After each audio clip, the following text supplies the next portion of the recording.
आप सबको जय मसीह की। और मैं विश्वास करता हूँ कि आप लोग बहुत अच्छे से होंगे प्रभु की आशीषों से और उनकी आशीषों में। जैसे कि हम लोग बाइबल का उत्पत्ति अध्याय पढ़ रहे हैं और अभी तक हमने 34 अध्याय तक ख़त्म कर दिया है। आज हम पढ़ेंगे 35 अध्याय और सीखेंगे कि आज हमें यह अध्याय हमें क्या सिखाना चाहता है।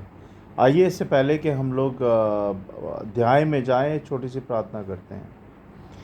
हे पिता परमेश्वर, राजाओं के राजा प्रभु यीशु, हम धन्यवाद देते हैं इस समय के लिए और धन्यवाद देते हैं प्रभु कि आपने अभी तक हमें संभाला है, हर बात से हमारा ख्याल रखा है। बहुत बहुत धन्यवाद प्रभु जी। हम सबको बुद्धि समझ ज्ञान दे कि आपके वचनों को, आपकी बातों की भेदों को हम समझ पाएँ प्रभु। हमारी सहायता करें वचन को पढ़ने में, सुनने में, देखने में और शैतान की देखी अनदेखी शैतानी शक्तियों से हम सबको बचाएं। हम वीडियो सभा को और हम सबको और आपके वचनों को आपके हाथों में सौंपते हैं। आप देखिए संभालें प्रभु यीशु नासी के नाम से, आमीन। तो जैसे कि हम बात कर रहे थे कि उत्पत्ति हम पढ़ रहे हैं और हमने अभी तक 34 अध्याय पढ़े हैं और उम्मीद करता हूँ कि हम लोग सीख रहे हैं। तो हम शुरू करेंगे 1 पद से लेके 29 पद तक है ये 35 अध्याय। तब परमेश्वर ने याकूब से कहा, यहाँ से कूच करके बेतेल को जा और वहीं रह और वहाँ ईश्वर के लिए वेदी बना, जिसने तुझे उस समय दर्शन दिया जब तू अपने भाई एसाव के डर से भागा जाता था।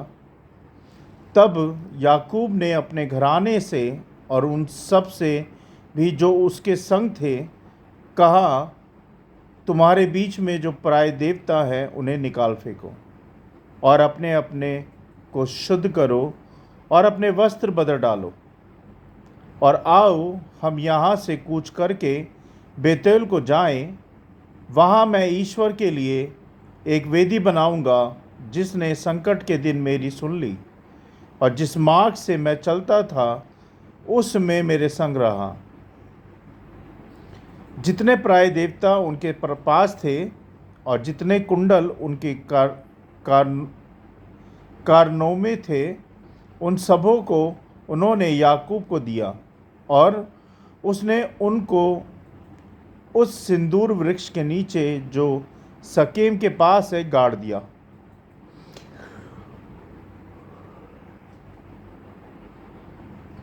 तब उन्होंने कूच किया और उनके चारों ओर के नगर निवासियों के मन में परमेश्वर की ओर से ऐसा भय समा गया कि उन्होंने याकूब के पुत्रों का पीछा ना किया। याकूब उन सब समेत जो उसके संग थे कनान देश के लूज नगर को आया। वह नगर बेतेल भी कहलाता है। वहाँ उसने एक वेदी बनाई और उस स्थान का नाम एल बेतेल रखा, क्योंकि जब वह अपने भाई के डर से भागा जाता था तब परमेश्वर उस पर वहीं प्रकट हुआ था।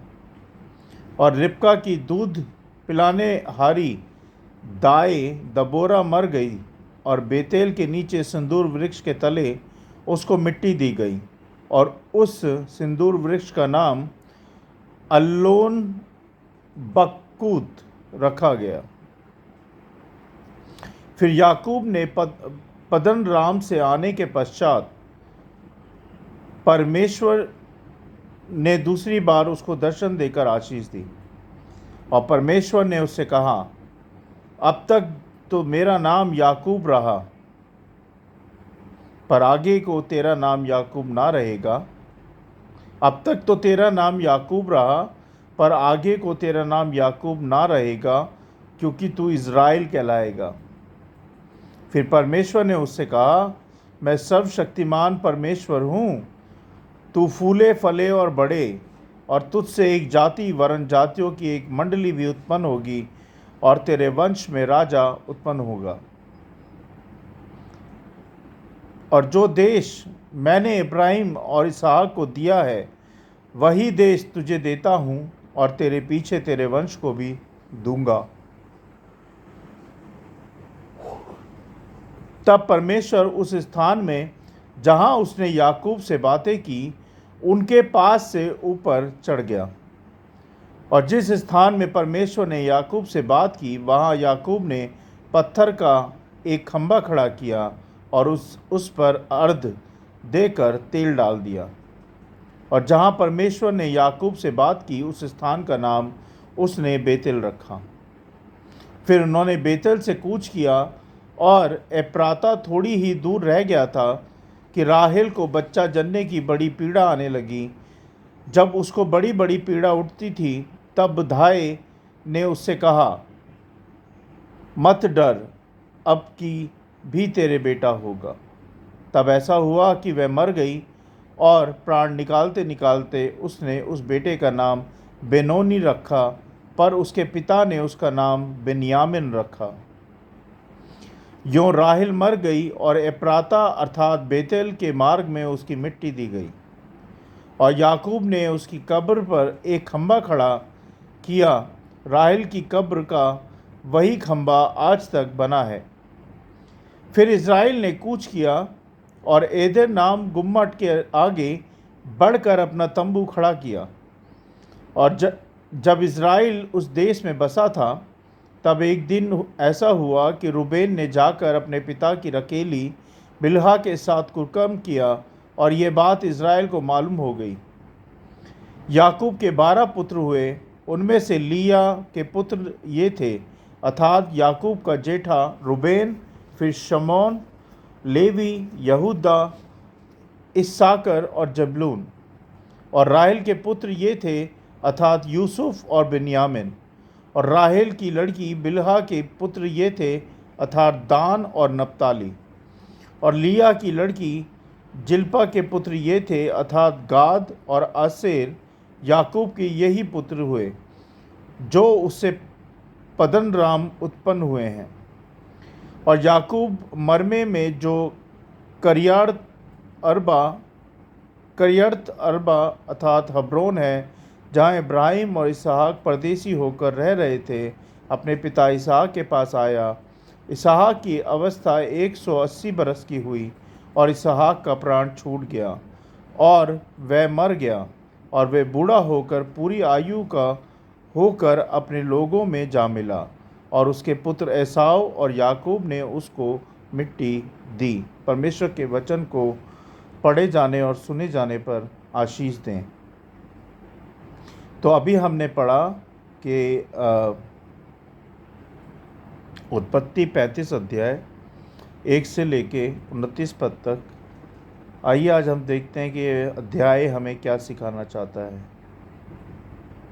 हम पुराना नियम पढ़ रहे हैं अभी। पुराना नियम उत्पत्ति पहले अध्याय से लेके, और हम पूरा कंप्लीट करेंगे। उसके बाद नेक्स्ट अध्याय आएगा, उसको कंप्लीट करेंगे। तो हम ये धीरे धीरे कवर करेंगे सारा कुछ।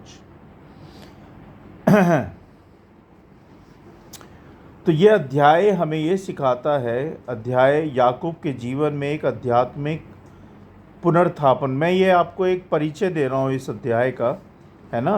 पहले हम परिचय सुन लें कि क्या परिचय है इस अध्याय का। याकूब के जीवन में एक आध्यात्मिक पुनर्स्थापन यानी कि स्पिरिचुअल रिन्यूअल का महत्वपूर्ण मोड़ प्रस्तुत करता है।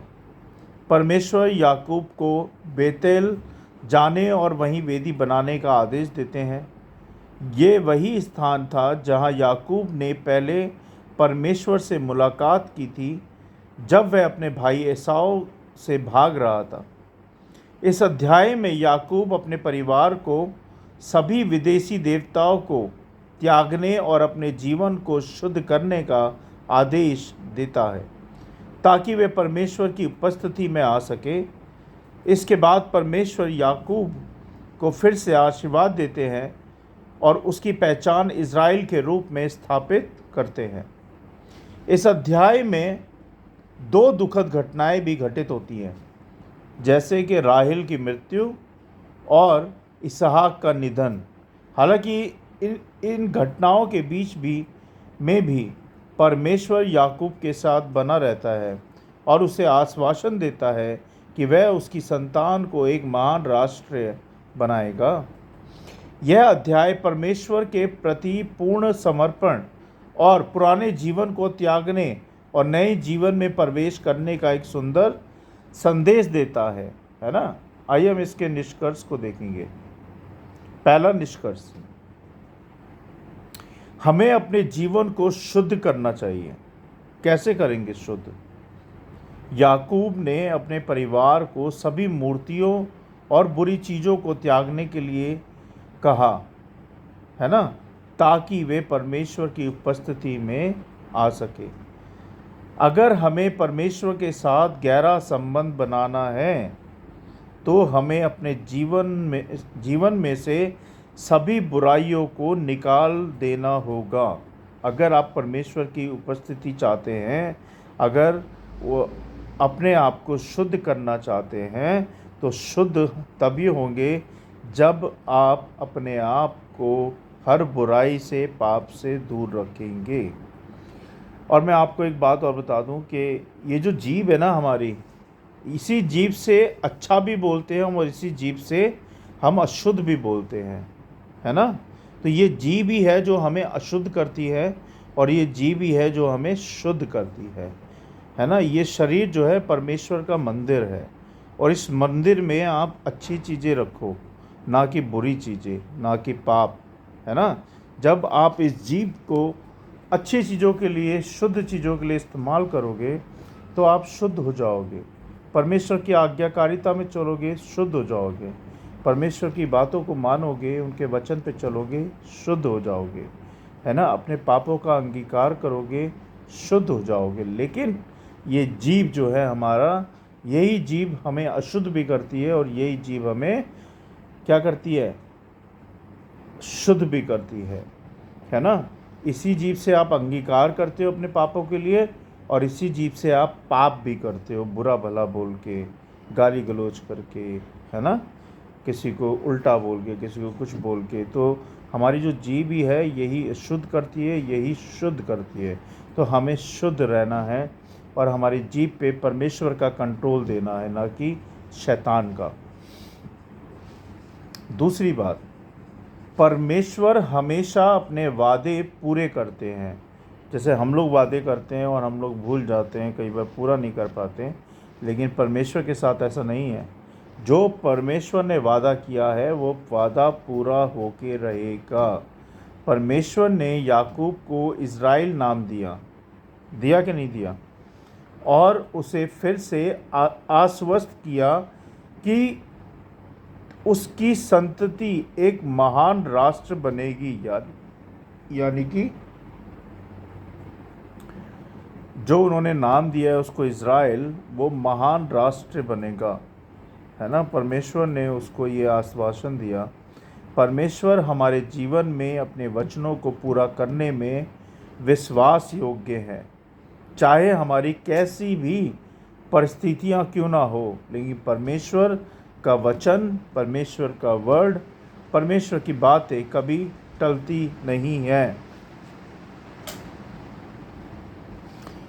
परमेश्वर हमें कठिनाइयों में भी मार्गदर्शन दिखाते हैं। क्यों नहीं दिखाते हैं कि नहीं दिखाते? राहेल और इसहाक की मृत्यु जैसे कठिन समय के बावजूद परमेश्वर ने याकूब को मार्गदर्शन किया, है ना। जीवन में मुश्किलें बहुत आती हैं, कई बार हम मुश्किलों से डर जाते हैं, भटक जाते हैं, है ना। कई बार हम मुश्किलों की वजह से हम मर भी जाते हैं, मुश्किलों में हम परेशान हो जाते हैं, है ना। लेकिन हमें भरोसा रखना चाहिए कि परमेश्वर हमें कभी नहीं छोड़ते। अगर आप उन मुश्किलों में भी परमेश्वर का नाम लोगे, उनसे मांगोगे, अपनी मुश्किलों को उनके सामने रखोगे, तो परमेश्वर उन मुश्किलों में आपको शांति देंगे। और वो शांति जो होती है बहुत ही पीसफुल, बहुत ही अच्छी होती है, जो परमेश्वर की ओर से होती है ना। तो इसीलिए हमेशा कोई भी परेशानी हो, मुश्किल हो, मुसीबत हो, परमेश्वर पर भरोसा रखो और उनको बताओ, पिता परमेश्वर को, कि क्या आपकी परेशानी है।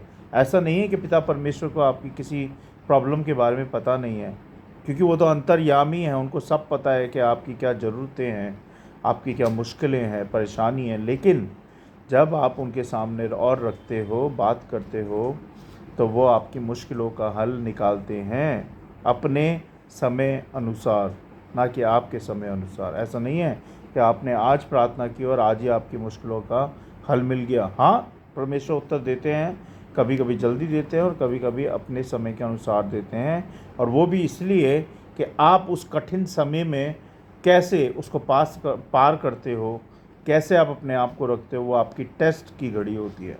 तो परमेश्वर जब भी आपको मुश्किलों में डालते हैं तो वो आपको क्या कर रहे हैं, वो टेस्टिफाइड कर रहे हैं, आपको उस मुश्किलों को पार करना है और परमेश्वर पर भरोसा रखना है।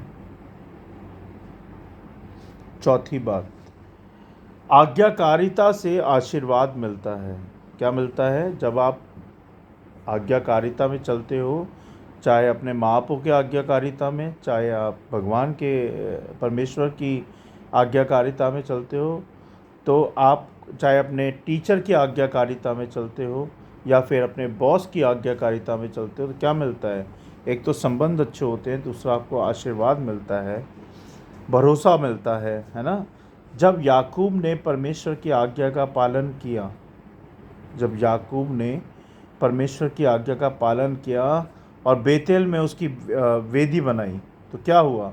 तो परमेश्वर ने उसे एक आशीर्वाद दिया। क्या किया? आशीर्वाद दिया।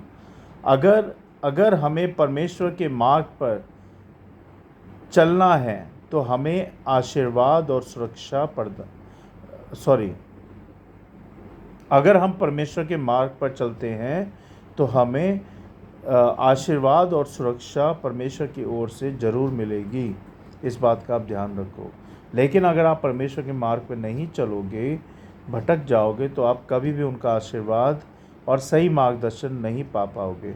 तो इसीलिए यह आपके हाथ में है कि आपको परमेश्वर का आशीर्वाद चाहिए या फिर आपको शैतान का आशीर्वाद चाहिए। यह आपके हाथ में है, आपको चुनना है। अगर आपको परमेश्वर का आशीर्वाद चाहिए तो परमेश्वर की आज्ञाकारिता में चलना है, रोज़ बाइबल पढ़नी है, प्रार्थना करनी है, संगति करनी है, वचन को समझना है और दूसरों के साथ शेयर करना है ना। बहुत ज़रूरी है ये। तो हम देखेंगे, हमने बात की, अभी रिवाइज कर लेते हैं एक बार। परमेश्वर के करीब जाने के लिए हमें अपने जीवन को शुद्ध करना चाहिए, है ना, क्योंकि हमारा परमेश्वर शुद्ध है, पवित्र है, और उसकी पवित्रता में जाने के लिए हमें अपने आप को शुद्ध करना पड़ेगा। जब तक हम शुद्ध नहीं होते हैं हम उसकी पवित्रता में नहीं जा सकते, है ना। तो वो शुद्ध हम कैसे होंगे? जब हम उनकी आज्ञाओं को मानेंगे, है ना, उनके वचनों को मानेंगे, पापों का अंगीकार करेंगे, इस जीभ से शुद्ध बातें करेंगे, ना कि अशुद्ध बातें करेंगे, तब हम परमेश्वर की पवित्रता में जा पाएंगे। दूसरी बात, परमेश्वर अपने वचनों को पूरा करने में विश्वास योग्य हैं। उनके लिए कोई भी चीज़ इम्पॉसिबल नहीं है, वो कुछ भी कर सकते हैं और जिस बात के लिए वो कहते हैं उसको वो पूरा करते हैं। तीसरी बात, जीवन में कठिन समय सबके जीवन में आता है। ऐसा कोई नहीं है संसार में जिसके जीवन में कभी कोई कठिन समय ना आया हो, लेकिन हमें उस कठिन समय में परमेश्वर पर भरोसा रखना चाहिए। चाहे कितना भी कठिन समय हो, अपने विश्वास को मत तोड़ो, अपने भरोसे को मत तोड़ो, परमेश्वर पर ध्यान लगाओ और भरोसा करो, और वो आपका कठिन समय आसान समय बना देंगे। आपकी कठिन समय को आसान समय बना देंगे जब आप उन पे भरोसा करेंगे। चौथी बात, परमेश्वर की आज्ञा मानने से हमें आशीर्वाद और सुरक्षा मिलती है। तो अपने जीवन को परमेश्वर के हाथों में सौंपो और परमेश्वर देखो आपके जीवन को कितने अच्छे रास्ते पे लेके आएंगे। जो भटक गए हो वो भटकने से आपको सही रास्ते पे लेके आएंगे। तो हमने ये 4 बातें देखी आज इस अध्याय से। क्या क्या सीखा हमने देखा कि हमें अपने जीवन को शुद्ध करना चाहिए। परमेश्वर हमेशा अपने वादे को पूरा करते हैं, जैसे याकूब के जीवन में किया। परमेश्वर हमें कठिनाइयों में भी मार्गदर्शन दिखाते हैं। और चौथी बात, आज्ञाकारिता से आशीर्वाद मिलता है ना।